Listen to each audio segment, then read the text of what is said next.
Welcome back to another special edition of the Hockey Nation Live Show and, of course, the Ab Nation podcast on a great Sunday night, June 23rd, 2024. This is the weekend of Saint Jean-Baptiste for the people in Quebec.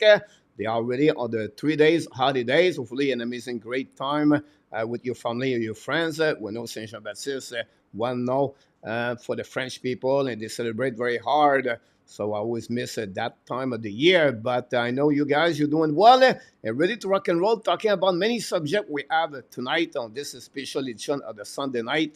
Every Sunday night, we pop up at 8:30 Eastern Time for approximately 90 minutes, talking about everything in NHL and the Montreal Canadiens. And that's what we're going to do tonight.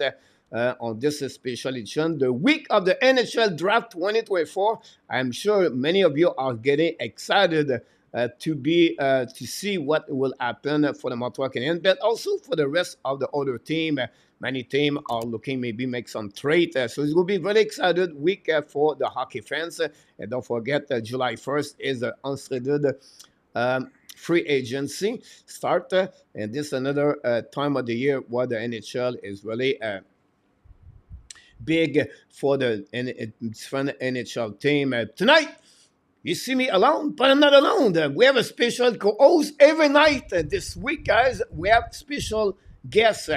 And, of course, let's further ado, directly from Nashville and Tennessee, where the weather is big and hot and sticky with over 97 degrees.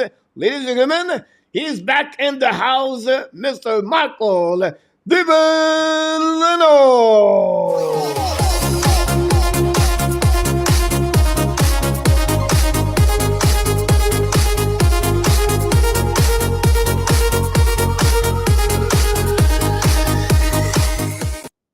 Here we go, Michael. You got your introduction of the night. I was like getting into the DJ there. There we go. There you go. Your part-time job when you was 19 years old in Toronto, maybe. Who knows? Maybe. It might be. That, actually, when I went to LA. I know. We have a few people knock at the door. We're going to welcome back them very quickly. Michael, if you don't mind.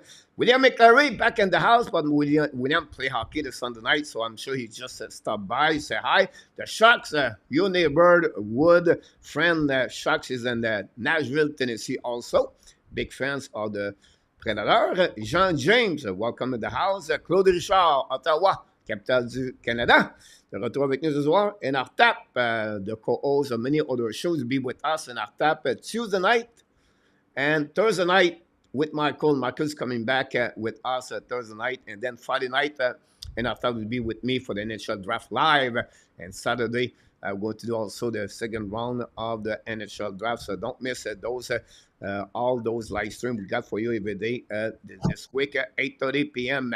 We have Arber Xhekaj, the scoreboard and update with all the news from New Jersey is back in the house.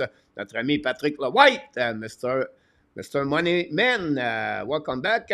He's saying Alonso hit a home run tonight. Here we go. Let's see what happened about this. Gary Conway, the best driver, Mr. Michael of UPS downtown in Montreal is in the house tonight. And then we have Randy Walkman, another co-host. Randy from Calgary, Alberta. Big fans of the Flame and, of course, the Toronto Maple Leafs. And Artap, by the way, we wish the best luck for Mr. Artap. Minor surgery tomorrow. So it's going to be a sideline only for 2 days, but still, we wish you the best, Mr. Artap. Then our ami, Butch Bouchard from Vermont is in the house tonight. It's right there on the borderline between Massachusetts and Vermont. We have Patrick also talk about this with my introducible. A2 is in the house tonight. Welcome back, Mr. A2. Nicholas from Finland or Sweden, depends which one is jumping from one country to another country is in the house tonight. Welcome back. With the winner game number 7. Nicholas talk about the game number 7. But so that's all we got for everybody. Don't forget, please, to click on the likes. And don't forget, we are back for the regular season of the summertime here at 8:30 Eastern Time until 10 p.m. And Michael, again, thanks to be joining us. The subject of the night, guys, I'm going to tell you right now. What we're going to do tonight, guys, we're going to talk about the top D defensemen for the Montreal Canadiens. Would you like maybe trade one of them if Montreal select a specific player at the NHL draft? We're going to talk about their evaluation. Marcus is going to give us what he's thinking about each one of them. And then I'm going to bring you all the way from that subject to all the way to NHL Draft 2024 for the Montreal Canadiens. So don't miss that one. If you follow the channel, guys, a couple of videos happening for the last couple of days. Today was about do you think Montreal select Beckett Seneca at the 5th overall pick? I make a scouting report about him. I did the same thing with Demidov. Do you think Demidov is going to be with the Montreal Canadiens? I calculate all the probabilities. I said 0 chance, but you never know what could happen. And finally, my last one.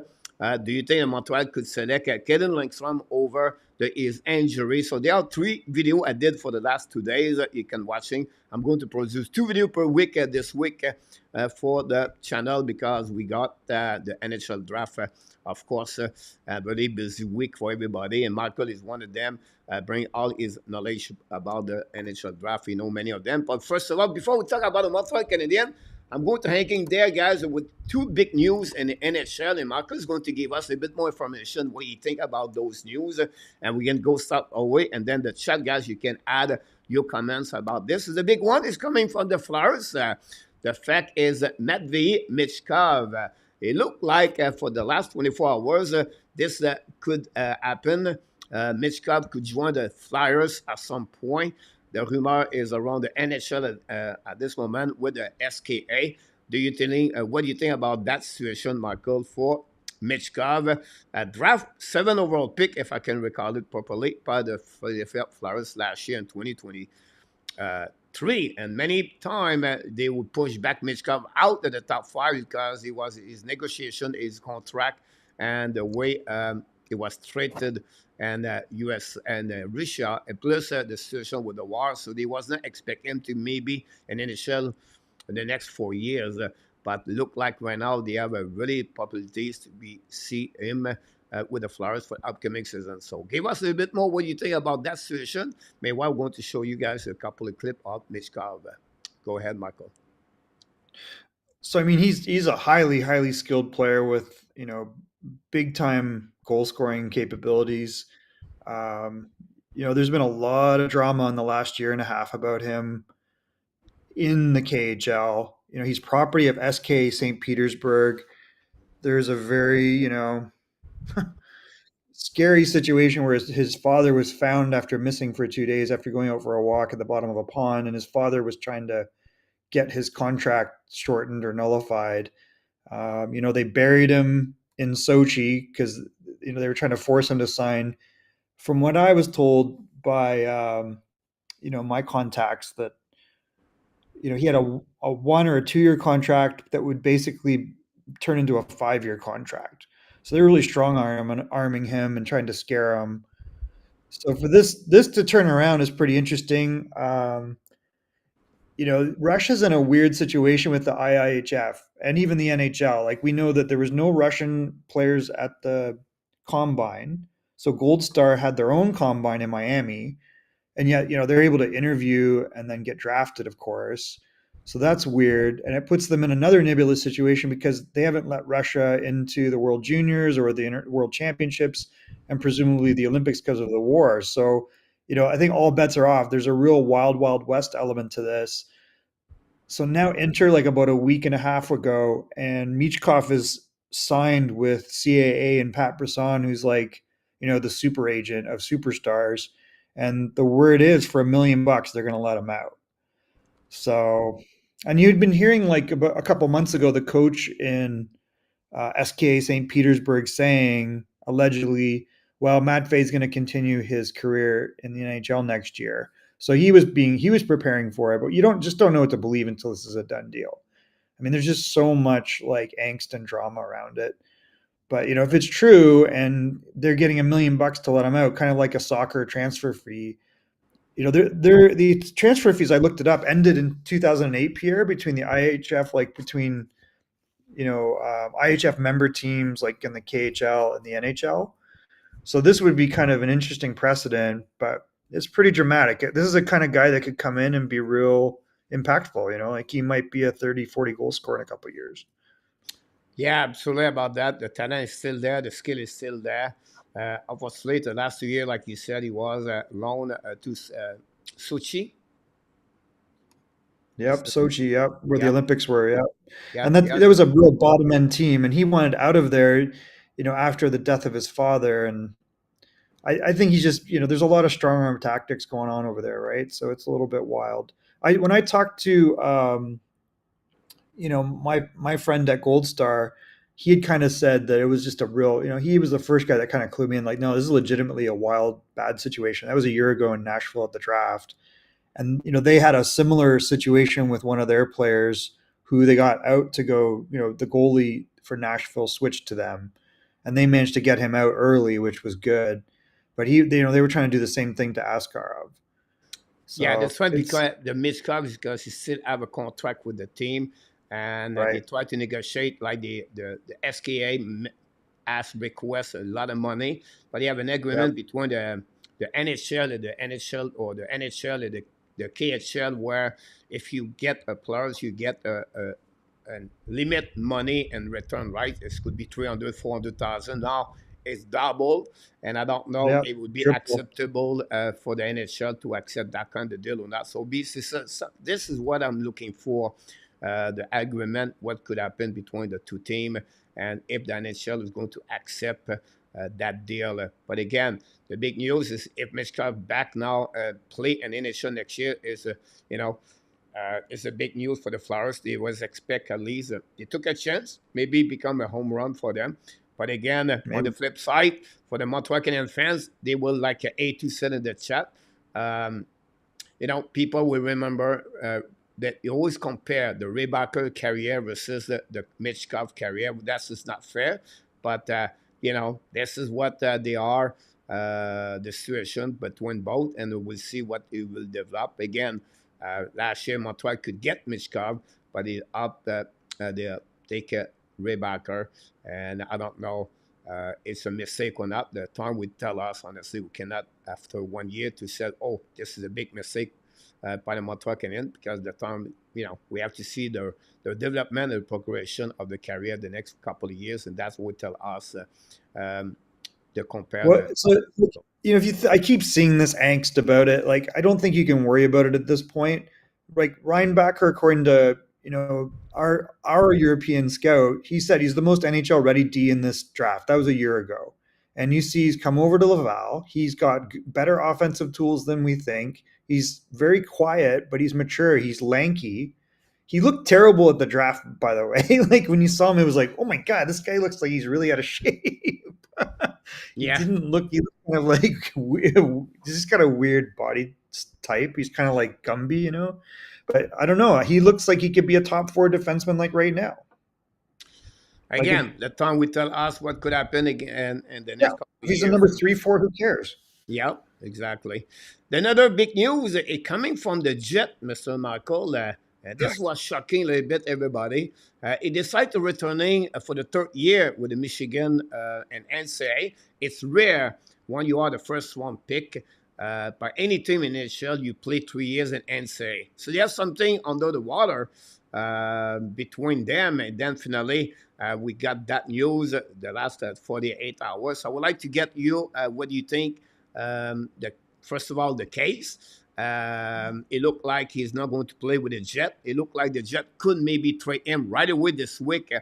We know usually Cheveltov is a little bit patient, but I think he would take advantage of the NHL draft. There are many teams and would like to trade their first round pick. Example, Ottawa, maybe Minnesota, New Jersey. But what it will take, if ever it's happened, the Jet are really looking more as a defenseman to helping them or as center number two on that one. So first of all, tell us a bit more the quality of the players, and then secondly, what could happen. And then I'm going to bring you another question after you make your statement between the NCAA and the NHL. So first, tell us a bit more about Rutger. I mean, he's a big guy with really good skill set. He's a pretty complete offensive player. He's really dangerous. If you look at him when he played at the U.S. national development team, like I think he had 15 or 16 goals in the 28 games that I was looking at. The next scorer behind him was Cutter Gauthier, and Cutter had missed like 4 games, I think, that year. And then ahead of him, you look at the guys ahead of him, it was like Logan Cooley and like there was other big names. And I think Cole Hudson was on, or was it Lane or Cole? It probably would have been Lane. Lane, No, it was Cole. I think it Cole, was yeah, Cole. yeah, Yeah, it Cole, was Cole. So, yeah, he's surrounded by guys that are real high end talent. He's right in that mix. He had a big year in the NCAA. Like this whole this is again another US player that wants to call their own shot. They don't want to go to Canadian teams for a lot of reasons, and they certainly don't want to get locked into Winnipeg. There's loopholes in the system still for NCAA players, and I feel like they should. I'm like, do they shorten it or do they lengthen it? I think they should lengthen it. They should make it if you draft an NCAA player, you own his rights forever. It doesn't expire. Screw that guy. like like I think they want to play tough. This is like a pattern. Like, why are we giving them a loophole where they can go back, pretend to be students, play 40 games a year on campus, and now they got NIL. They're gonna have pay them on top of it because they're gonna lose a huge antitrust lawsuit in the NCAA.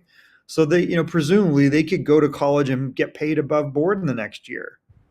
So, like, what are you doing? You're competing against a league that's pretending to be amateur and is professional. You've got professional age players in their 20s. Treat them like that. It's your rights forever. If you draft this kid at 18, he decides to go NCAA, he's yours forever. That's what they should do with it. And then we'll see if they keep playing games. The other thing is stop drafting NCAA guys into Canadian cities, maybe. Because, I think we're seeing how many NCAA guys are on in the Stanley Cup final. yeah. There ain't many. Like, I don't think there's any. Does Kachuk, Kachuk played for London, right? So, I mean, he went OHL, and that's the best U.S. player, and maybe one of only 3 U.S. players in the entire final, I think. So, I don't know. I think this is ridiculous. It's like they want to flout the rules and they want to create, call their own shot. Like, it's just silly to me. I think that the NHL should just be tougher. You're not going to placate them. Like, close the loophole and change it so it's more difficult to leave. Yeah, that was my next question about that one for sure. Look, it's a big winger, right? It's a captain of the Yep. team for the team, the World Championship too. 6'1", I think he's about 200 pounds. 39 points first year, 16 or 18 goal. This year, led. I think I have the 2 goal less, but you have more points, 52 game, Yeah, 52 52. point with Michigan. It's a big house, right? It's a hockey Yeah, program, really big, totally. and the guy is not a bad player. He's a great hockey No, player. I no, he's think he's good. have a good top 6 player in NHL. Yeah. 200 feet game, pretty good. Now, I think It, when we talk about the NCAA and NHL, I think we forgot that the CHL, if you're a junior draft, Michael, you know the rules, right? You have 2 years to right. sign your contract, Fine. entry level contract. If not, you're just returning an NHL draft. Right. On the NCAA, but you have X number of the year. You could be 1 year, 2 years, 3 years, 4 years, play in NCAA. And when you finish your career, I said, I'm done. But now you have only the summer, Marco, to sign the It's player. crazy. That's it. I think it's August 15, if I can recall it, Yeah. the date limit. And then you out. You become a UFA. So what happening there? Those players want to get their announcement quicker because the UFA is July 1st, and they try to make a deal quicker for the team. For me, it's really sad about that. He's not the It's only just one, right? You have Adam Fox did it, Adam Wheeler did Fox. it, Vesey did it, and I can go all the way. Yep. Goldschmidt just did it with the Flyers Blake last Wheeler year. did it. Yeah.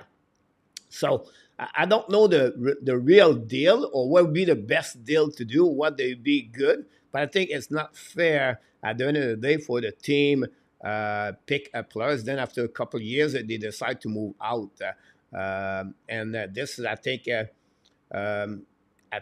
depenalizes, of course, the team. Now the Jet have to get something in return for sure. They're looking at a winger or a center or a left defenseman or a defenseman. And one proposal was out today. It was for the Columbus Blue Jacket. It makes sense to me. David Jiricek and a second round pick for that player for the Winnipeg Jet. Oh Um, wow, that's crazy. Why would you trade Jiricek for him? I think they will draft the Columbus will get a defenseman at the NHL draft. Jiricek's like almost NHL ready defenseman that could be easily a top two. Like at Yeah, one but they point, have we're all many saying, "Wow, this defensemen might over be the there best too. team in So the they draft." believe they can that trade there. And you know, you have Anaheim, many defensemen, Montreal, many defensemen. You have Columbus, many defensemen. I don't know if New Jersey just trade one of them, so I'm not sure if they will get about this. Arizona with Utah, that's another organization they can maybe trade, like a Simachev example.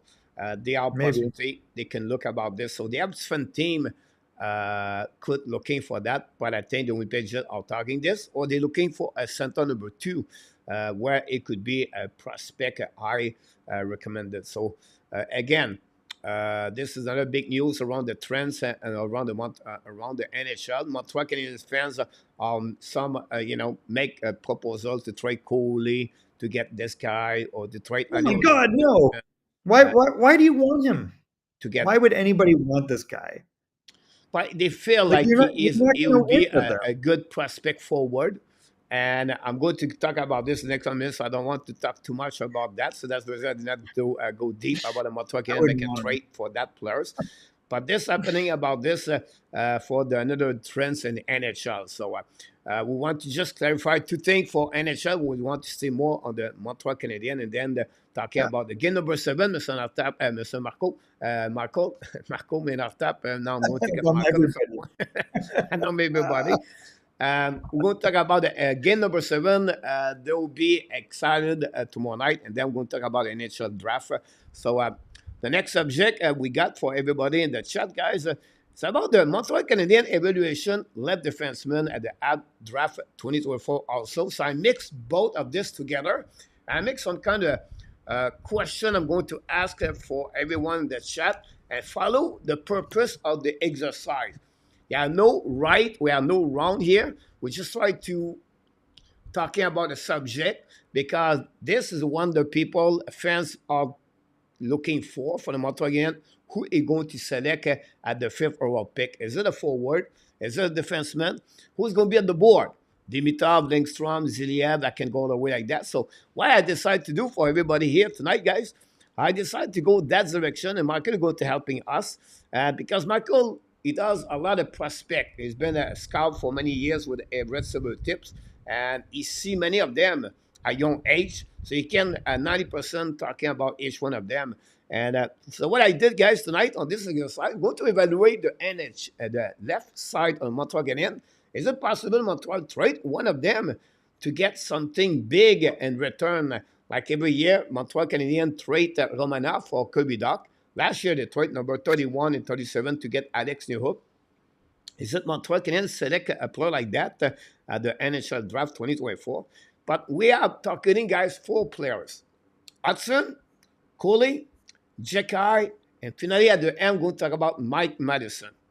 So what we try to accomplish, guys, is to ask this question for each one of you in the chat, and for Michael DeVillano, is who is the first pairing defenseman you believe in NHL? Not only with the Montreal Canadiens, because Montreal Canadiens, their lineup roster is not the same equal like the top best team in NHL.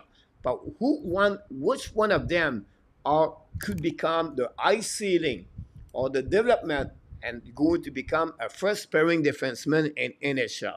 So we're going from for Hudson, then we're going to go to Guhle, Xhekaj. It gave us your opinion about each one of them. So let's talk about Lane Hutson, draft 62 overall pick for the Montreal Canadiens 2022, 5'10", 165 pounds. It's up and down like that. Great year, 2 years now, back-to-back, and NCAA with the Boston University. Great player with the team junior, World Junior Championship with the Team USA. We already know what is Lane Hutson. Played the last 2 games with 1 point each game with the Montreal Canadiens. Small, but unique at his size, his dimension. But what do you think about this? Is it enough for Hutson to become a top pairing in NHL? When I said top pairing, guy, it's not top 4. It's number 1 and number 2. I mean, if the evaluation is, against guys like Quinn Hughes and Cale Makar, who are similar stature, and you're looking at his offensive toolkit, he's a different skater, right? He's a very shifty skater, and he has incredible ability to open up angles, and he'll attack spots with the puck, and he has a lot of confidence with the puck. So in the offensive zone, he can be really difficult to deal with, and he can be really effective on the power play. He's not going to be a shutdown guy. He's not going to be a guy you're going to pair against the other team's top players. You know, I think it's more likely that he's like a high end Jared Spurgeon, which would to me be second pairing. But maybe he ends up being so special and he can be an effective 5-on-5 player that he can be a top pairing. But I don't think it's a slam dunk, to be honest with you. Yeah, I think for me is you have two ways to set Hudson, right? Can he become a Quinn Hughes in NHL, or he become only a Tony Right. Kruk in NHL, or a Samuel Yep. Girard in NHL? Right. Right. So Agreed. Hughes play first pairing, Girard play more second pairing, Yep. and they are different players for sure, and in different ways. But both of them have the same problem during the playoff time. Quinn Hughes got hammered every single Hammer. time was on the ice, Michael, this year. It was He was, body check after body check after body check after body check. yep. It was really demanding. Now he played only 2 rounds. Imagine if he had to go third round, fourth round, what it would be at the end of this. So I'm not sure that, compared to Girard, the 2 time he get there, he struggled a little bit. I don't know the size would be a big problem for Lane Hutson and the playoff time. But it's something the Montreal Canadiens are going to figure out the next couple of years for sure. Yeah. It's But going to take again, time. for me, Lane Hutson is more like a second pairing defenseman. I feel it. Pairing. Yep. I would agree with that, Pierre. Like, I feel like maybe he's first line power play, but he's otherwise a second pairing defenseman, and you have, like, okay, look at him and compare him to Tyson Berry. Like Tyson, like, what's the difference? Tyson Berry's a bigger person. That's saying a lot because Tyson's not a giant. He's had 55, 65 point seasons. 5-on-5, you get worried about him. But you put him on the power play and he's a wizard. And he takes chances that other people wouldn't. So you have to evaluate it. Like, you think, can he really be a top pairing guy? And would you want Tyson Berry as your top pairing guy? Because that's kind of what you're looking at, I think. I don't think he has the skating of Quinn Hughes. And Cale Makar is, he might have that elite hockey sense that Cale Makar has. And I think that's what you're counting on. You're hoping that produces 60, 80, 90 points. You never know. Yeah, But absolutely about that one there. I think for me, it's about the role of each player, right? So if a specialist, like you mentioned to you, I think it yeah, could become now maybe at the same time of the season where the playoff is a bit more harder. But if you have a third pairing defenseman where he can step up to be a big minute on the second pairing and then hide a little bit more when you're on the road, example. yeah, that's So what I feel. I think it's still a great asset for the team have Lane Hutson. Let's move on now for Kaiden Guhle. Now, Guhle, you have two kind of people, fans. They have one, they love Guhle. They believe Guhle is going to be like Patrick Lavoie see him like with Team Canada and other fans believe that Guhle is a first pairing defenseman, and other fans are really concerned about the injuries year after year. You have to go all the way at the WHL. During his last He's season, he always a got problem. hurt with Prince Albert, and then he got hurt with Mhm. the Edmonton Oilers, Old Kings. At that level, at the same time, he became the MVP of the playoff with that team for the Oilers King. But um, after that, he played only 44 games with the Montreal Canadiens during his first year as a rookie, and last year played only 70 games. So with concussion every single year, shoulder problem, and it make a little bit a red flag for different fans. Not they don't like Guhle, but they are a little bit more concerned about his injuries year after year after year. Yeah, I Is agree it with a that. big flag? Is it something? And tell us, do you think is a first pairing defenseman in NHL? I mean, I think he's definitely capable of being a second, and he could play with a number one on the right side. So if he plays left and he has a number one, maybe he's a kind of a number 2, 3. I don't know if he's a traditional number one. Like he's got good size. He can put up some points. The injuries have always been dogging him, and you called it. And I think that's my biggest concern with him. It's what kind of shortened his brother's career. So Brendan was pretty highly touted, and Brendan had I think he's a better overall player than Brendan. But I just think it's similar issues, right? Like if you look at the injury history of Kaiden versus Brendan, there's some similarities. And I just don't know, is there the high end hockey sense or not? I think that doesn't mean he's not a really good NHL defenseman. And I think a lot of teams would like to have him. Again, is that a true number one? I don't know about that. Yeah, also one more thing, he play on the right defenseman while he's supposed to be on the left defenseman. Does not help for Yeah, I sure. don't like Play a lot of big minute for me with the Montreal Canadiens. And play again, guys, every game. Again, the best of the best. that. McDavid, Yep. Matthews every night. So Yep. young players, Michael, at 22 years old, playing average 20 minutes and more, is the same caliber like the player, like example, like Ramos Dalin. Now, I'm not said goalie is Dalin. What I said, I'm talking about the TOI. So they are really put him all the time on the PK.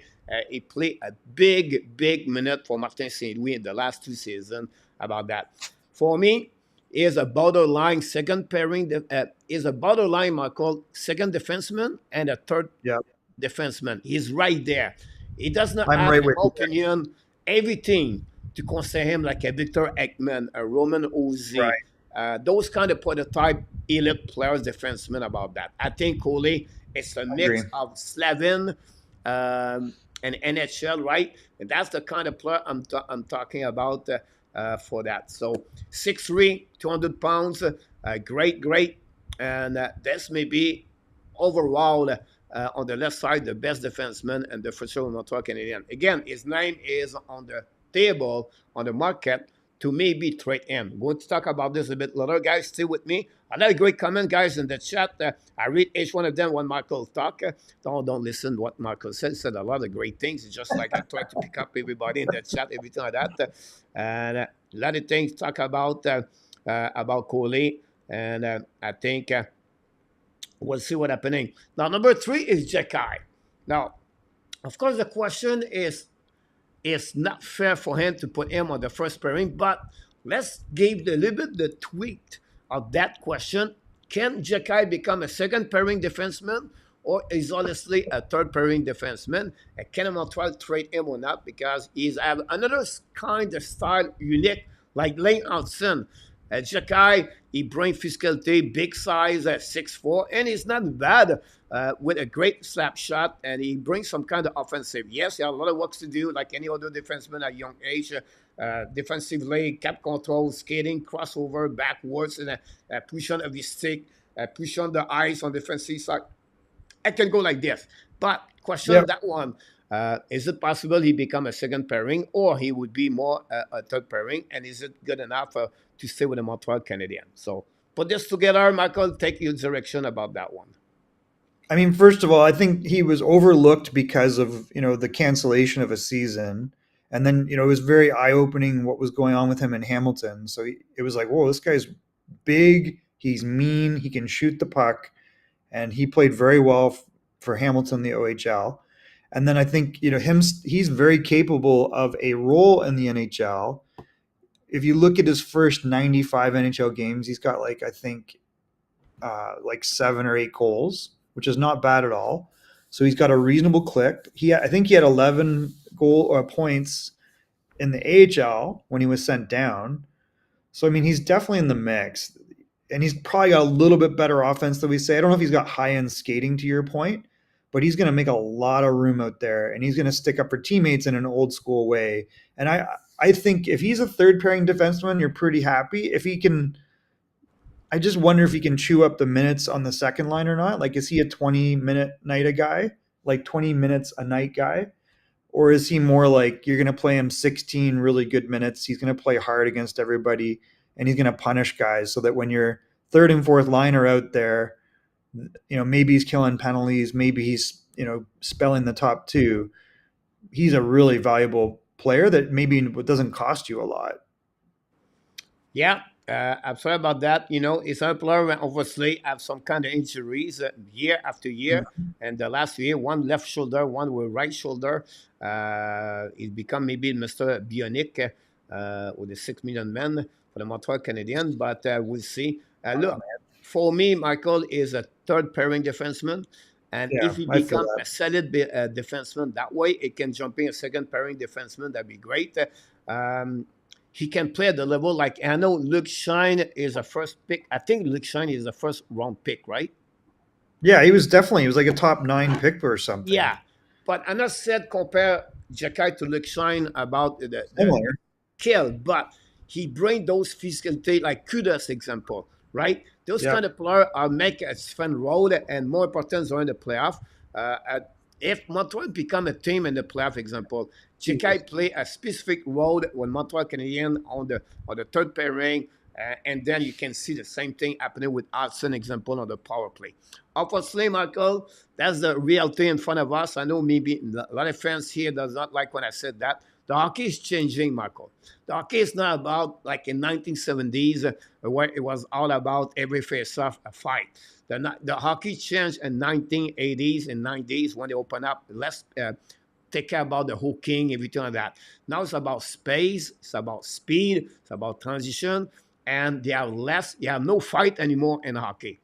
That's a real thing. Yes, you have pushing. Yes, you have forechecking. I understand that. And I said that is not negative. What I said, the game is changing. So you have to adapt your template of your roster to play at the level where they are now in NHL. Obviously, a guy like Xhekaj, it's not like the most recommended anymore because you have nothing. After a whistle, Michael, now in the playoff, everybody turn around. Like they turn their back and they get out. Said that, not said they don't need him. My point, the role of Xhekaj, like the people thinking it would change a lot, is a guy like you see Desharnais. Desharnais get removed because he was beat by the speed of the game right now. That said, Xhekaj is Desharnais. But there's a guy, the two players play a specific role on their team. And I think for me, Xhekaj is only a third pairing defenseman, and it would Yeah. be a good role for the Montreal Canadiens. If worst case, he could become the seventh defenseman for the Montreal Canadiens, but you need to have a Xhekaj and your roster and your organization. For me, I would not trade Xhekaj. So I don't know if you want to add something about Would that. not trade Jack. Like, what are people going to pay for Zadorov? Like Yeah, Zadorov, they're talking about 6 million a year times 6 years. It's like, and he's in 1990, I think. So this is like the type of defenseman that people are actually like, man, he really makes a difference on our team. He can skate better than we thought. He shoots the puck. He's still a third pairing D. Like Zadorov's not a number one D, but that's an important piece to the teams he's played on in Calgary and in Vancouver. And he'll go through the wall for you. And I think this is a very similar stature and type of skill set. So, and I think he should be cheap. I don't think he's going to be an expensive defenseman. you're absolutely about that. Everybody talk about your shirt like they like your shirt, by the way. Well, it's a little Gucci love parade. So I had to figure out to find one. It looked like I need to get one. I need to renew my white rub, of the clothes in Thailand with the only gym clothes and a shirt of Montreal Canadiens. So by the way, I walk. I met a guy from French Canadian in Thailand, and we're hanging Oh wow! together.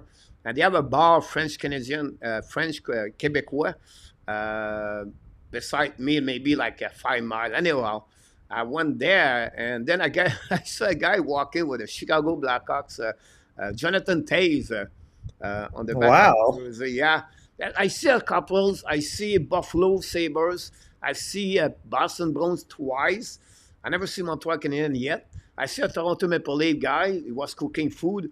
Uh, it's rare, but it was just to give you a little bit more information. A lot of great That's comment, guys, awesome. in the chat, guys, by the way. Pick it up, consider your conversation. We apologize if I don't go all the way that part next season. Confirmé the Montreal pass out under there. Much Nate Sniper. LDP, we just talked about this uh, 15, 20 minutes ago about LDP, about Michkov. So maybe rewind the video if you don't mind. But we will try to give you a little bit more information about this.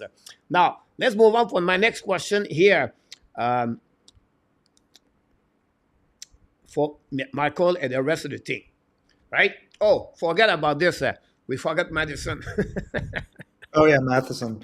I mean, Mike listen, Matheson, Matheson. at 29 years old, 62 points with the Montreal Canadiens, have a contract of $4.8 million per year.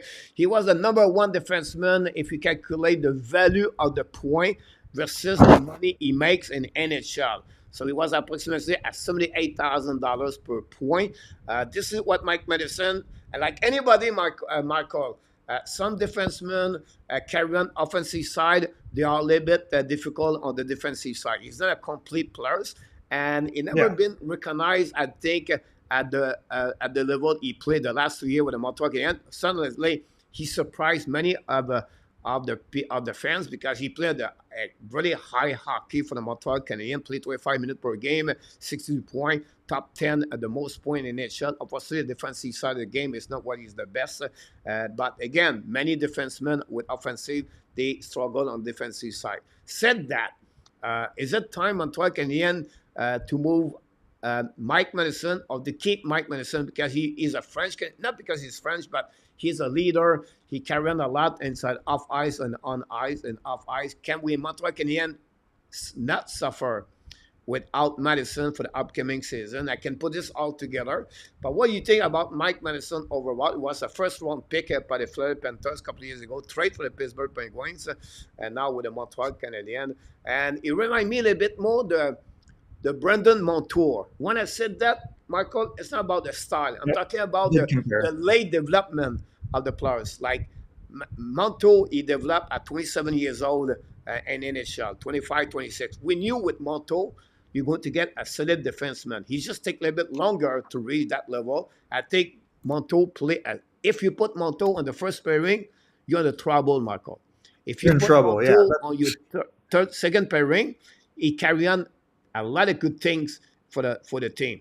Same social Mike Matheson, I believe. He's a great second pairing defenseman, and he can get some minute as a second. But unfortunately, Montreal does not have those kind of players. So he played like the first pairing right now with Montreal, but I don't see him as the first pairing. So I want to hear your input about Mike Matheson.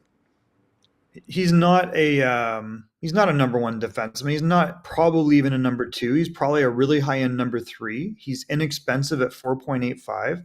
He's 30 years old, so he turned 30 in February. He's in 1994, so he just had an outsized year based upon getting a role in the PP that was really effective. He's always, to your point, like, I remember Brendan Montour, and we would have these discussions. If you go back 2-3 years, Pierre, when you were just going to get him in Florida, and I'm like, he's a really good defenseman. And everyone's like, no, he's not. I'm like, listen, he's a second pairing guy that can run a power play. That's a really valuable guy. But to your point, you don't want to put Brandon Montour on the top line because he's going to be a minus going against the other team's top players. And you look at Montour last year, he had one outsized year where he had 73 points. And then, why is that? Because there was guys missing. So it's the same thing. It's, you put him back into his normal role and he's going to be what he is, 35, 45 point guy. And that's valuable. Like, you need those layers. Is he a number one? No. Can you move him? Like, I don't think too many GMs are going to be tricked into what Mike Matheson is or is not. Maybe if you have someone that at the end of the season needs another defenseman that can produce and run a power play, then, they'll think about it. I've seen a lot of things. Like, I don't think he's worth a top 15 pick. Yeah, I'm sorry about that. What would be the value of Mike Matheson right now for the people in the chat? What you can get in return if you trade Mike Matheson? You have some people like Maxime Lapierre or Georges Larac believe he would be a first round pick in return. Some believe he's a top 3 forward, or some said top 6. But I know it's not here. I don't want to put you on the hot seat, No, Marco. First of all, I see guys, I these want to trades. send everybody in the chat, right? Marco, Lenartap, Marco, Randy, everybody come here. I don't share with them the full contents on my on the show. I go with the flow, and I feel bad for them because I'm questioning I don't feel people. I'm bad. not answering for them. So again, for everybody in the chat, I feel understanding about their situation sometimes. So what would be your value of Mike Matheson? I could see him getting a 16 through 32nd first round pick. Like, but then you're not getting a player that is guaranteed to contribute to your team maybe ever or in the next 2 years.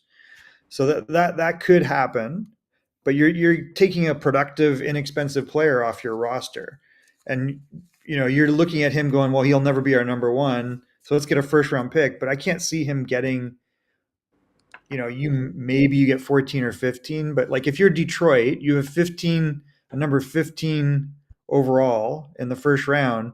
Are you trading that 15th pick for Mike Matheson? I don't see it, because you're giving up a player that in a couple years could probably, it just depends, what you want. Like if they're really in a point of contention, maybe he can help out, but your longevity on him maybe is 2-3 years. He's going to ride out that contract and he'll be a UFA, and then he's going to be overpaid. And that's the situation that Florida is getting with Montour. Montour's agents pointing out like, well, he had 73 points last year. Okay. And then he started the year injured. So that's the only reason his points are down. So that you're stuck in this weird spot. Like I just think for me, I would just keep him and ride it out unless someone threw me something that was really crazy. But I can't see why someone would look at him and say he's a big difference maker in my lineup. Do you think he is a top 15 or more like a 15 to 22 or 22 to 32 if you Montreal trade Mike Matheson? You mean top 15 draft pick? Yeah. No, for me, I think that he could fetch a 16 through 32nd. Okay. But you're taking away a guy that can play. I see people saying, "Oh, package him up to get Xhekaj." I'm like, if they do that, they're nuts. Like I would not trade a 25-year-old Martin Xhekaj for anything involving Mike Matheson. You're going back to the Huberdeau for a Tkachuk deal where you throw in Uyghur. It doesn't add up. You go from being a playoff team to a non-playoff team. Xhekaj is just getting started. Like Xhekaj is like so much better than people give him credit for. On Carolina right now, he's a top 3 or 4 forward. What am I missing? Like, why would you? No, I would not trade. It makes sense. It makes sense. I think for me, it's like, I would say example. People said they want to trade Kaiden Guhle example, right? I said, okay, let's see the deal. But the problem, like they want to get a pick number 7, 8, 9, 10 in the upcoming draft. Oh my God, no, right? That's not happening. For me, I would say to you, trade Kaiden Guhle to get a player like Martin Necas example. Like a player that's more realistic. At 23 years old, at 25 years old. Look what happening in the Colorado. They get Casey Middlestad for Buium, right? But that's what I would use my value of those kind of top prospect I have to get something in return and not take a chance, Michael, an NHL draft pick. And again, they have a lot of great players in the NHL draft this year on the defensive side or the forward. Really good defense. But the guarantee, Michael, to be, we don't know. So they take a risk for what they already have and they already know versus something they don't know. Compared to, you know what, maybe we use that plus a trade for already a player in NHL, been there, and we know he can reach the next level. Again, I just mentioned Guhle, and I said they have to trade him as an example on my purpose, on my example for that one, for my exercise. Now, Michael, we're going to move up because you have the purpose of that exercise, guys. You have a reason behind that. I'm getting there. The next one is if Dimitrov and Langstrom are out on the board of the NHL Draft 2024, do you select the best players or do you select the player will fit the best on your Montreal Canadiens at long term? This is a too fun question, guys. The best player is you evaluate each one of them and you put their name back to back to back and they are the best players. Or you say, you know what? We're almost equal, and maybe we should go that because that's what we got. We're going to get more. So this is a question for you, Michael. What do you think the Montreal should do about that, or if they are not Dimitrov and Langstrom? And this is a good answer, Michael, for every team in NHL at the end of the day. So 5 is a really tough pick, right? Like if you look at there's three forwards I think that are above the rest, and there's two question marks within those. So Demidov, by all accounts, would be the second most talented guy, or maybe even the most talented guy in the draft.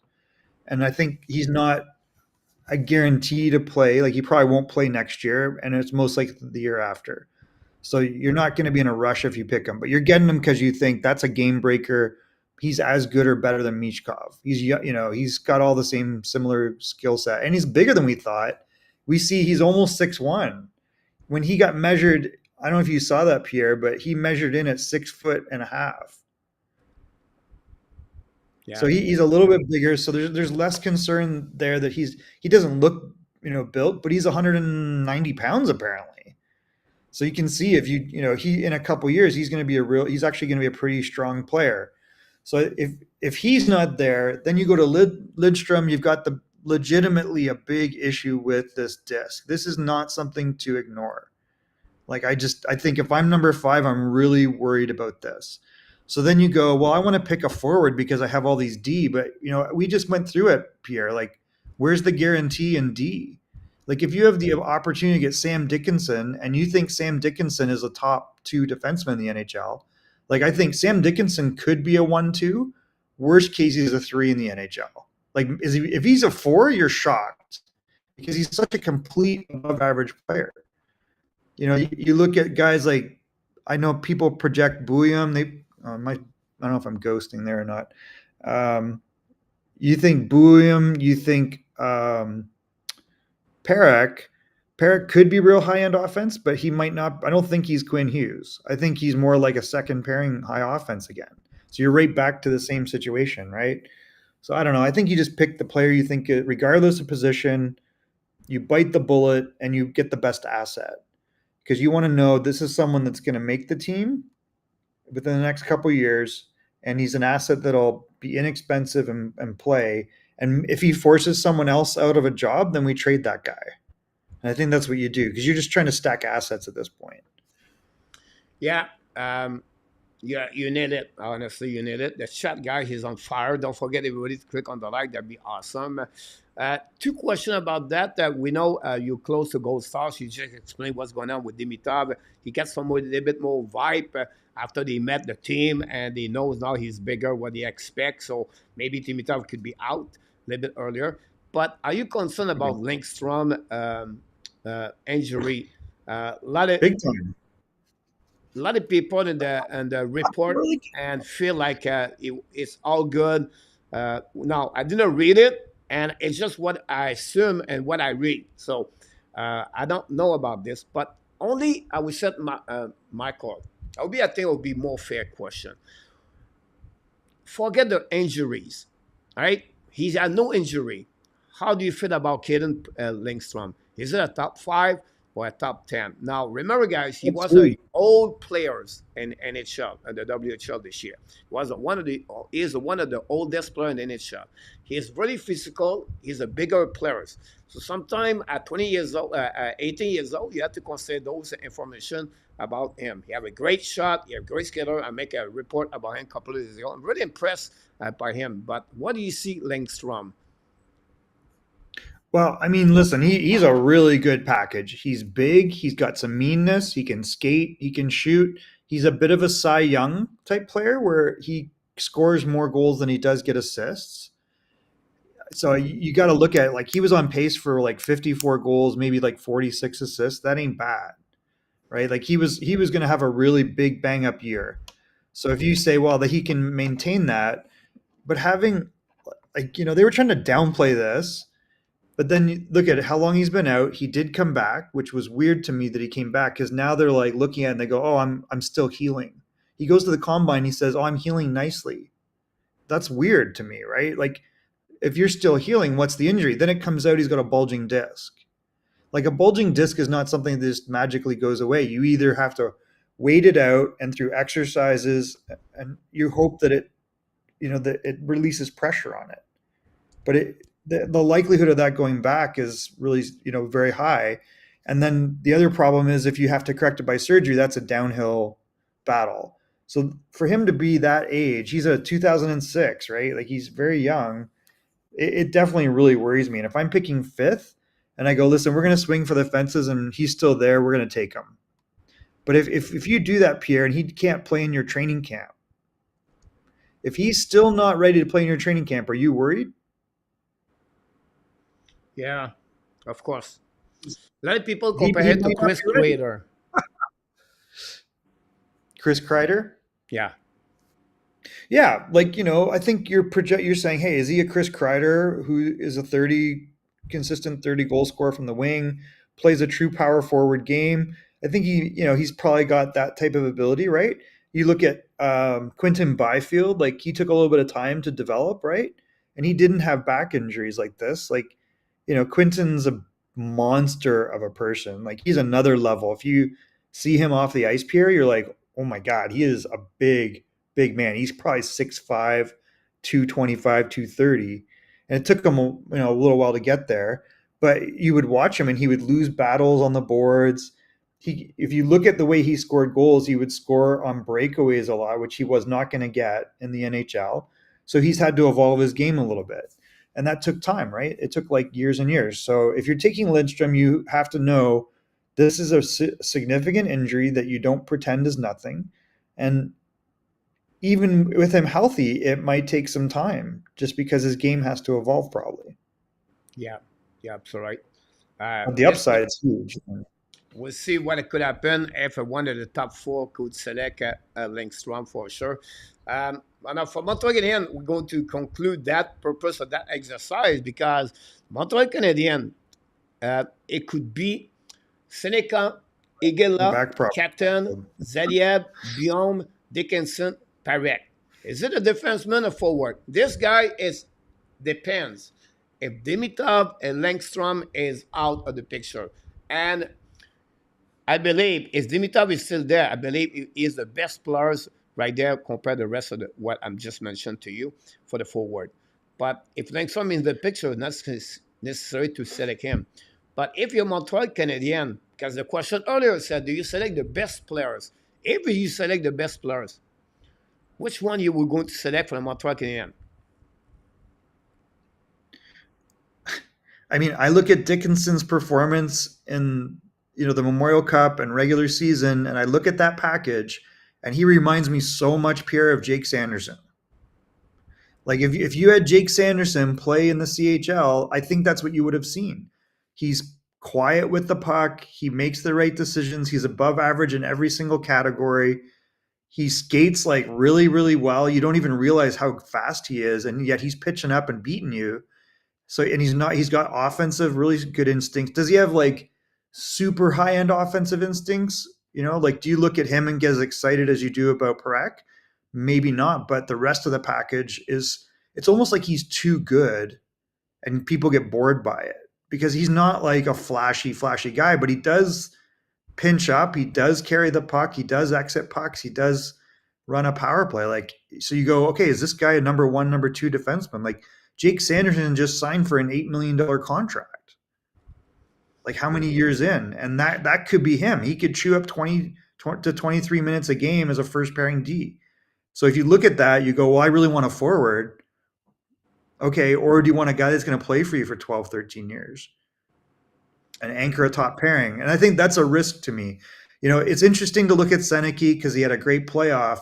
But if you look at how he scores goals, you look at his skating, he's grown a lot.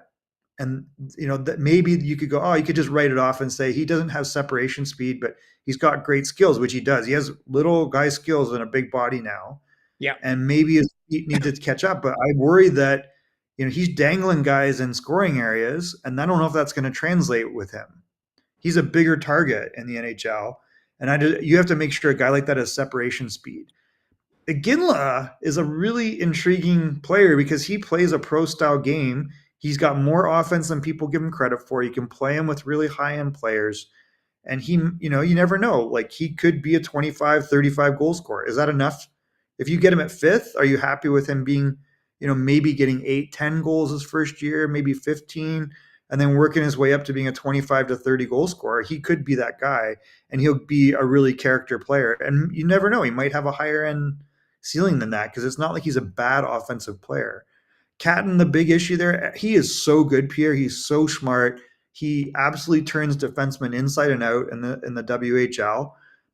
People worry about his size. That's not really, I don't know. I try to project, like when I watch his clips, he's turning defensemen outside all the time. And I just wonder if that translates. I wonder if he can do that at the next level. Like he's got quickness and he is fast deceptively, but I don't know if he's like above average skater that way. The rest of his game is so evolved. He is such a terrific player. But it's not a perfect translation. Like he might take some time too. So I don't know. To me, I feel like Dickinson, if you overlook a guy like Dickinson, you might really be kicking yourself in a few years. Just like, oh my God, Kaiden Guhle, he's hurt, and Hudson's having trouble playing 5-on-5, and Matheson's contract's up and he's gone, and Xhekaj's never going to be more than the third pairing. I really wish I'd picked Sam Dickinson. I think that's Uh, what's going to happen. the comments is flying. I cannot follow every one of you guys. Consist to put this. It's fun opinion, right? You and me, we're not expert. Yeah. We just try to figure out what's the best for that. For me, I'm not an expert at all. And the people, you select Igala, you select Kaiden, or you think Seneca, or maybe Zeev or Buium or Dickinson, Perek is your best pick. It's all equal like me because honestly, the Montreal know a little bit more and they're going to take the right one. But for me, the best player right now, if I'm Montreal Canadian, is Langstrom, and of course, the Dimitrov is out. I still not sure yet. I'm debate and between Zeev and Buium. That's what I am right now between both of them. I like people like Dickinson, like this size 6'3". He played in OHL. I understand that. Buium playing NC with men, and he dominate. When I said dominate, he had the most point at young age, never happened. He beat the Lane Hutson, by the way. He has a great, great, great hockey player. This is the type of the first pairing in NHL Buium. Zeev, guys, he could become a Shara in NHL, a 6'7", or maybe a Maurice Zader. I don't know if you can, maybe you know more about Zader. Michael, you follow more the Detroit Wing. Do you consider that Zeev, that the same type of Zader? I don't know. Like, it's really hard for me to tell. I haven't seen him play in person. You're watching the same video that I'm watching. He's big, he skates really well, and he's playing as men. Does he have high end offensive instincts? Like, they're not bad. I think that's what you'd have to really watch him. And if you think he's like Moritz Seider, you grab him. Like, I just think Moritz Seider is such a complete, he has an off year and he's getting 40 some odd points and as a fourth or third year defenseman. Like, if you think that that's Saliev, then you grab him because he's even bigger. Like, he's not a skinny guy. He's a big, strong player and he skates really well. If you think that he's got that type of offense, then that's a top pairing defenseman. Yeah, that's what I'm thinking about this. For me, I wouldn't be surprised Montreal go that direction. That's the reason, the purpose of that exercise, Michael, tonight for everybody in the chat. Why you go that direction? Because at the end, I don't have no answer. I don't know which one Montreal is going to select. I'm going to make my mock draft this week. But talent-wise, I have my own top two. And I feel for me, I want to be shocked if Montreal decide to go with Buium or Zeev, in my opinion. I think that would Maybe. be said. Oh, that's okay with me. For me, between Hard Seneca to- and Egela Katten, um, for me, I love Katten. I'm still debate about his size, how he going to carry on this in NHL, what kind of player he can become. Is it another Logan Coley example? Highlights, everything like that.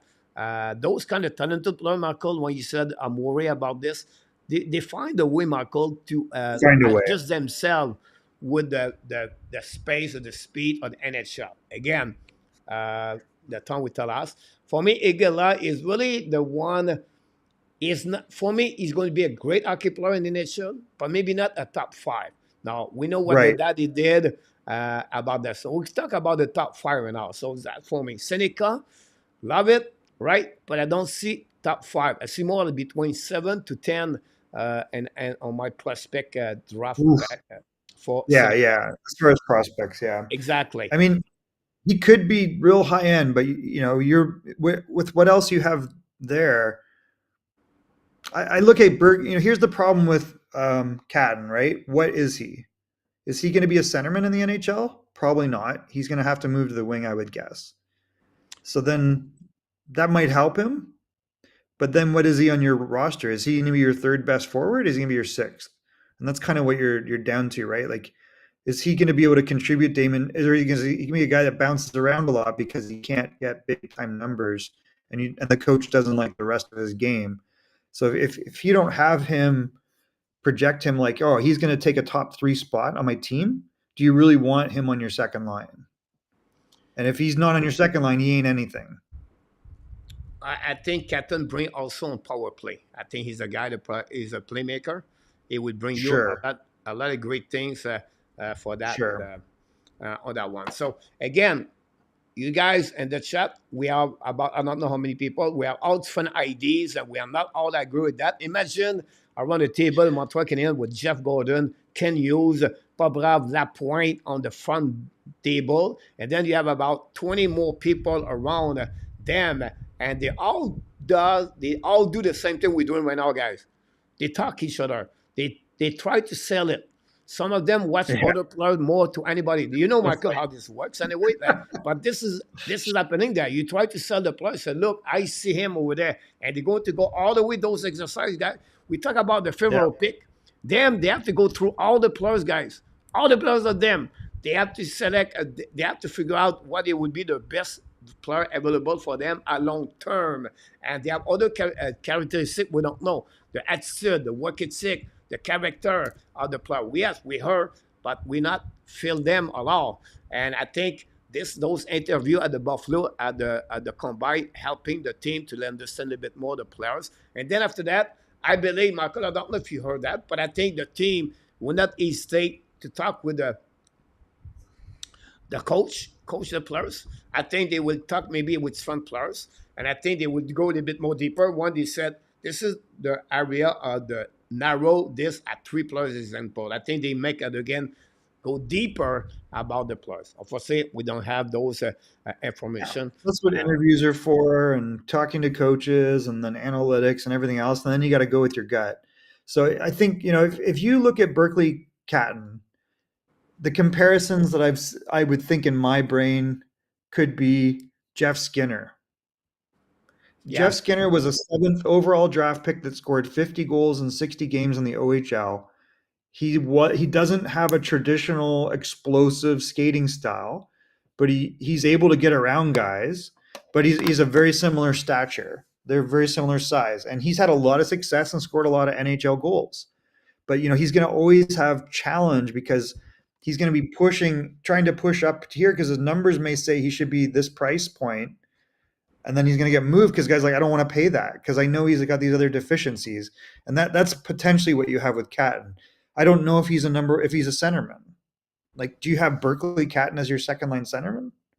Is he really a first line? And I think that's the issue with him. you're absolutely about that, Michael, for the Montreal Canadiens. So that would conclude, guys, that exercise about this. Um, Before we go to the NHL playoff, game number 7, Patrick N26 believe Cole Ezerman is a top 5 in NHL Draft 2024, and they believe they're going to be maybe the best player out of this NHL Draft. What do you see Who's Ezerman in the future? Cole Ezerman. who said that? Patrick said he believe and N26 believe Ezerman are the top. Oh, man, it's such a weird player because he scores consistently from one spot. And that's the problem. And you go, he can really score big time goals. And we saw that in the U18s. And the first part of that game, you thought, oh my God, how is this guy not a top 3 pick? Like he actually put Canada on their heels in that U18 game. And then where was he the rest of the game? Like completely invisible. They end up losing the game because of a boneheaded, choice by Trevor Conley ends up in being a power play. But where's Cole Eiserman? And I think that's the issue with Cole Eiserman. when he's on, you're like, oh my God, nobody's going to stop this guy. And then I don't know if it's the players adjust to him or he goes to sleep, but then he's invisible. So I think that's the risk with him. Like, I just don't know if that translates well to the NHL, right? Like, he could be in the right circumstance. That's why when we did our mock draft and he was still available for New Jersey, I go, well, they got Heeshire, they got Hughes. And if you have that gun and he plays with Hughes, he might be a big time finisher and you're getting him 10th. That's not a bad thing. If he could be a 30, 40 goal scorer. The question then is, is he deficient in the rest of his game? Is he Mike Hoffman? And that's what your worry is. That's all right. He will score a ton of goals, I believe, on power play. And it's 5 versus 5. This was my red flag pop up right there. Yep. Yes, he's young. Yes, he has some kind of immaturity because he's young. Yes, he's demanding. I rate many articles about the head coach. Think about him coaching for the last 2 years, everything like that. For me, he's not top 5. For me, he's not top 10 because the quality of the defensemen this NHL draft is higher. For me, it would be a 10-15. When I said that, let's say he's not a great hockey player. He can become a solid hockey player. But obviously for him, he carry on some kind of the behavior and could make a third team to maybe hesitate to get him. But the talent is there. How he going to adjust, how he going to react after that, that's his development, I don't know. But for me, obviously, with everybody else, if I put everyone on the board, I don't see Cole Eiserman on the top 5 and maybe not on the top 10. I would prefer to use with other players. The risk is a little bit difficult for me, risk with him. But again, like any player, guys, in the NHL draft, you can hit a home run or you can hit a strike. And I don't know too much about Eiserman. Can he become a 20 goal in NHL? Can he become a 35 goal? The only thing I know, he's going to put the puck in the net at 5 versus 5 on the left side. He can put a puck like Leon Trisado put with that. But can he play the same level like Leon Trisado? Right? When I said that, can he become an 80, 90 point in NHL or he become a 60 point like maybe Chris Kreider, Michael? Like Kreider carry on a 50 point per year until he scored like 50 goals the last couple of years, the last 2 years of this year with many goals in the power play. That's what is really Chris Kreider in NHL. But for me to put him at the top 5 right now, I don't see that. Yeah, I mean, Kreider brings other things, like he's a monster that plays a fast up and down style. Like, I think the risk you have with Eiserman is, does he open up shooting lanes? Does he become Zadina? Right? Like, does he become a guy where, God, he looks really talented. He looks like he should be scoring big time. And he doesn't because he's easy to anticipate. I think it won't happen with him. Like, I think he'll have a bunch of, high numbers in the NHL at some point. But he might also be a guy that has like real coach like difficulties. He might be a guy that coaches don't think they can count on in all situations. And that's not great. Because then you're constantly trying to manage one guy in the right situation. And that's the problem. You're absolutely about that, guys. We're going to talk about NHL draft all week, so don't be shocked to come back this week and then talking about the NHL draft. But guys, tomorrow night, you have something happening in NHL, guys. I don't know if you know that, but I think we have to. We cannot leave the building, Michael, without knowing what's going to happen. And I tried to get the segment on this one over there. It's talking about the NHL game number 7, Michael. Let me see if I have this here. Maybe not that graphic. Here we go. I got this one there. Ladies and gentlemen, game number 7 tomorrow night of the Stanley Cup Final 2024. After 3 games, everybody eliminate others. It was just a question of time. And 4 or 5. And obviously, for the Panthers fans, now we're going to go at the game number 7 tomorrow night. And Michael, this is going to be excited. I'm going to do the live streaming of the game tomorrow night. Join us live tomorrow night. And Michael, this is what I got for that game. So I don't create a lot of graphic, guys. I don't make a lot of things. The others, a mission possible. The Panthers, the worst scenario in NHL. And I asked this question for everybody in the chat. If the Panthers lose tomorrow night, is it the worst ever, ever, and any sport, come back from the Oilers and the Panthers become the worst ever team to let the lead by 3-0 and they lose the series in 7 games. They have to go all the way to 1942 between Toronto and Detroit to see a Stanley Cup final, guys. Come back with those year. You have to remember, guys. Yeah, it was the time of the war. It was not some kind of the situation about this. But again, this is how deep it is. This is how it could become a historic moment ever, Michael, tomorrow night if the Oilers find a way to get the game number 7. And for the Panthers, guys, if they win, they will shut down all the hope other people can consider them like this. And they will say, you know what? We'll go through this because we work hard and we find a way to get a W at home. They will win the first Stanley Cup winner, the first Stanley Cup and the history after 31 years. The winner, Bill Torrey, passed away a couple of years ago. He was the general manager, the first one of the Florida Panthers. But again, that's what we had. I could talk to you guys about stat. I don't want to go that direction. I want to hear from each one of you and the chat and Marco. What you looking for tomorrow night? I mean, I think if you look at the games so far, game 1, game 3, to me, the Oilers played well, good enough that they should have won. They beat themselves with, Cody Ceci, Nurse, and maybe a miscue by Skinner. Skinner's been very, very good overall. And in this series, maybe the best goalie of the two that are playing. I feel like you saw that 4-3 game where the Oilers lost 4-3 and there were mistakes by Ceci, Skinner, and Nurse that resulted in the 4 goals. But what you saw in that game was the dials were working for McDavid and company, and I would say mostly McDavid figuring out Bob. And then I think that was the thing. I just don't know if that's going to go backwards. I would be shocked if he can steal a game again at this point. So I just think that's the first thing. So does Florida have to feel bad about that? No, they won the first 3 games. They probably shouldn't have. Like game 1, Edmonton way outplayed them and Bob stole a game. So they got to feel good about that. And this is their second year in the final. So this is a very good team. There's going to be a lot of changes, so it's frustrating. You want to win, but honestly, to me, if I look at all 6 games, Edmonton really took it to them in 5 of the 6. And so far, the 2024 Stuart Skinner never lose a game. Game number 4, game number 5, game number 6, and game number 7. So this is another stat. I can go all the way like this.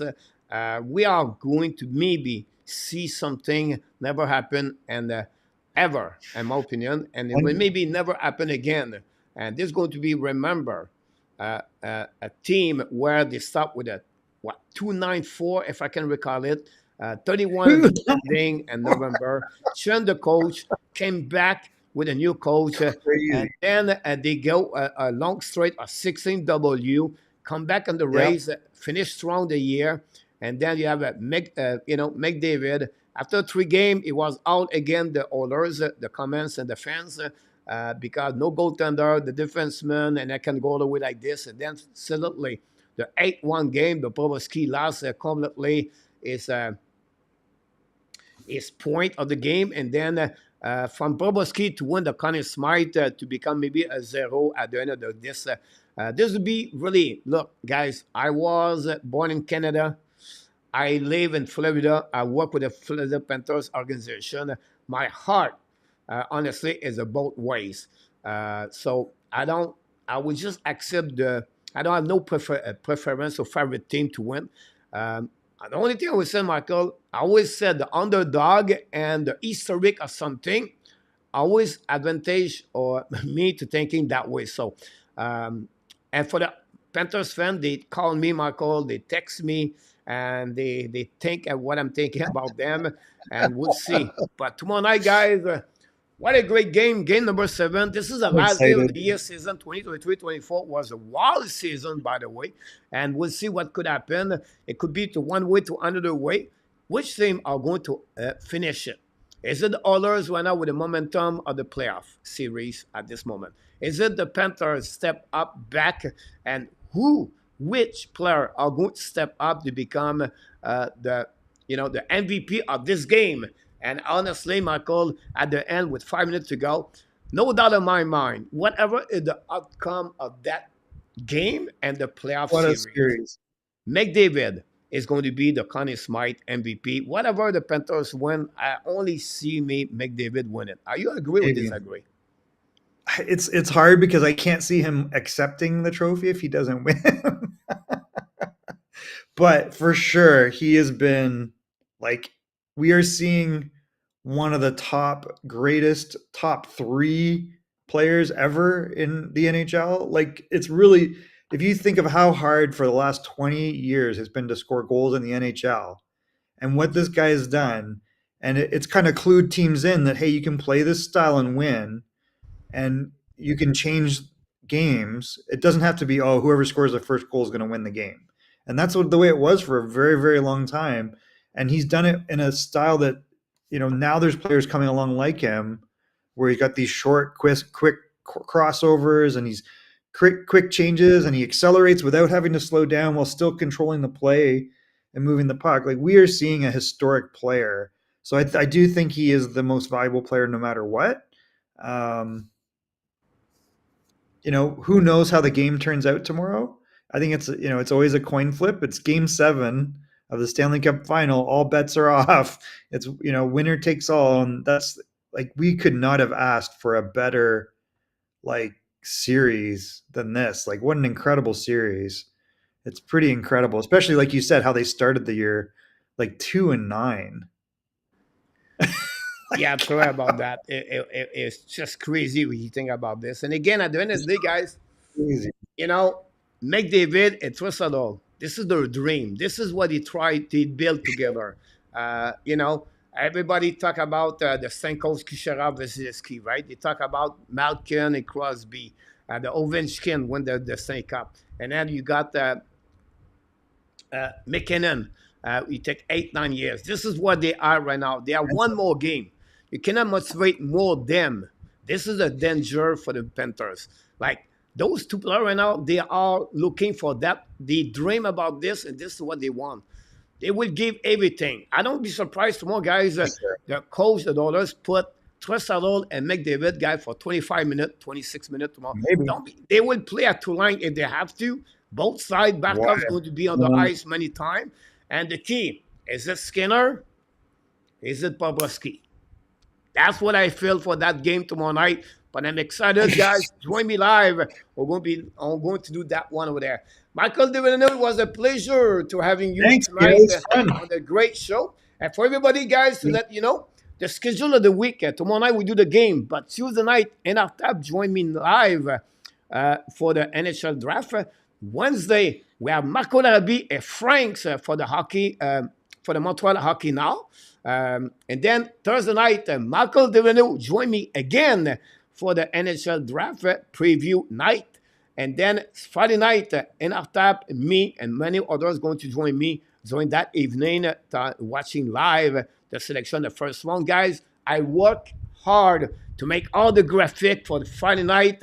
You're going to see a production of the ESPN live tonight because we have every players, the video, the information, the contents, and we make Michael, the prospect 22 years old, younger for each team are going to select from 1 to 32. So they have a lot of things you can go through and talking about everything happening. So what's happening tonight, Michael? And last word before you leave the building. The last word. I think the difference tomorrow night is how few times Cody Ceci touches the puck. To me, every time he's on the ice, I am like not happy. Just, to me, that's the difference. If you're going to beat the Oilers, you're not going to beat them. They're going to beat themselves. And that would be, I think that's the difference. Because I don't think, obviously the big guns in Florida have not produced. Barkov showed last game he can change a game. And, just for some unfortunate circumstances, like he is an elite superstar player. the defense has been really tough, but you haven't seen big production from guys like Kachuk, for Hagee. Like they've had a solution for those things. The way they've lost is when you've got mistakes by a couple guys. So if they can contain that and minimize it, then that's what the change in the game to me. Well said, Michael. My dream in the last couple of weeks it was about game number 7 of the Stanley Cup final. I got it. One more. Why not to go in overtime, Michael, tomorrow night? No! See the score. See what could happen about this. Pierre, did you keep track of what our predictions were at the beginning of the year of who would win the Stanley Cup? I still have all the data right now. Yeah. So who did I predict? You predict the Oilers? I think I did. I know. I did not. So I put the Oilers on the final, right. but I did not win. I thought Carolina was going to plug that one, but I was wrong. Again, Michael, it was a pleasure. We wish you an amazing, great rest of your night, a great week. I can wait to see you Thursday night. Until then, my friend, thank you again. And we wish everybody a great week. The month of the last week of the June, NHL Draft Week. Game number 7, start Monday night. You have everything to love the game. You have everything to be passionate about the game. And that's what we try to deliver every single night at the Hockey Nation, the App Nation. It was a pleasure to entertain each one of you. We want to thank Michael Devlino again to be with me tonight. We want to thank all the moderators, Luciano and Artap, and the rest of the team, and Arber Xhekaj at the Update News, and all the people join me live. Thanks so much. And then I can wait to see each one of you until the next time. And of course, guys, don't forget to click on the likes. One more check before you leave the building. Watch my video every single night. Every single day we talk about the Montreal Canadiens. And remember, that's who you are. You are awesome. You are amazing. You are the best. And remember, you have greatness inside of you. It was a pleasure again to be with you tonight. Of course, we want to remind one more thing. Be well, BL.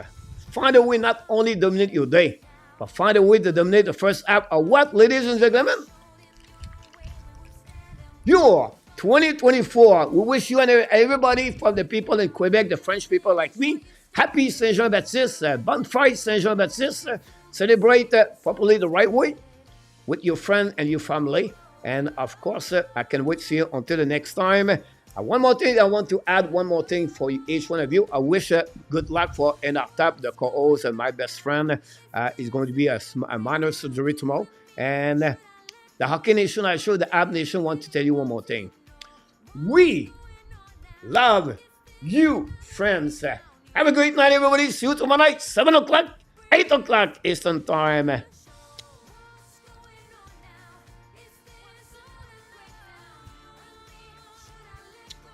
Good night, everyone.